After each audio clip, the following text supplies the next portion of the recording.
Hello, actually, let's see the question first. Let A be a matrix of rank R. Then we have to choose the correct option out of this given four. So यहाँ पर बोल क्या रहा है कि यदि A एक matrix हो जिसका रैंक R हो, तो हमें राइट ऑप्शन को यहाँ से चूज करना है. So स्टार्ट करते हैं हम सोल्यूशन से. But before of it, let's talk about the key concept which we are going to use here for this question. ठीक है.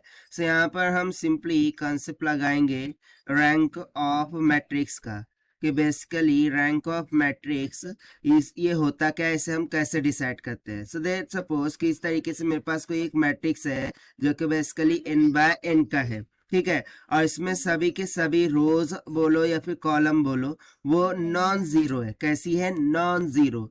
सो उस टाइम पर हम सिंपली बोल सकते हैं कि जो रैंक ऑफ मैट्रिक्स है this will simply become equals to how much, that is n.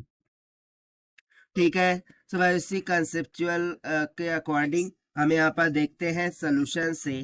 तो सबसे पहले हमें यहाँ पर लेट करना होगा कि A B the matrix. So let A क्या है? एक मैट्रिक्स है. ठीक है. और उसके एलिमेंट में कुछ कंसिडर कर लेता हूँ, राइट, फॉर आवर सिंप्लीफिकेशन. सो मैं मान लेता हूँ 1 2 3. ठीक है. फिर 0 5 7 और यहाँ पर मैं मान लेता हूँ 0 2 9 और ये बेसिकली 3 by 3 का मैट्रिक्स हो रखा है. ठीक है ना. तो देखिए बेसिकली अब हम क्या करेंगे, यदि मैं इसको देखूं तो यहाँ पर इस टाइम पर जो रैंक ऑफ गिवन मैट्रिक्स है वो कितनी हो जाएंगी? 3, क्योंकि इसमें एक भी रो या फिर एक भी कॉलम जीरो नहीं है, यानी कि पूरा पूरा काउंट होगा. तो 3 by 3 का रैंक कितना हो गया? 3 के इक्वल हो गया, राइट ना. अब हम क्या करते हैं, इसका ट्रांसपोज लेते हैं. ठीक है ना. तो यदि मैं इसका ट्रांसपोज लू so this will be equals to क्या हो जाएगा?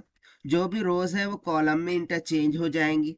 सो यहाँ पर बन जाएगा 1 2 3 0 5 7 एंड 0 2 9 हो जाएगा. ठीक है. सो अगेन यदि मैं इसका रैंक चेकआउट करूं तो क्या इसका रैंक चेंज हुआ है? क्या नहीं. Still it rank is equals to what? That is 3. Rank क्या है? 3 के इक्वल ही है.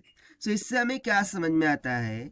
इससे हमें ये समझ में आता है कि जो रैंक ऑफ मैट्रिक्स ए है, यदि इनिशियली उस मैट्रिक्स का रैंक आर होगा, so after taking the transpose also उसका रैंक क्या रहेगा? आर ही रहेगा. तो यहाँ से हम सिंपली बोल सकते हैं कि rank of A transpose is equals to r. और देखिए यही हो जाता है हमारा आंसर फॉर दिस क्वेश्चन जो कि हमने सॉल्व किया by using the concept of rank of matrix. Now let us check the options. Option A will become correct. So this is the required solution. I hope you understood well. Best of luck. Thank you.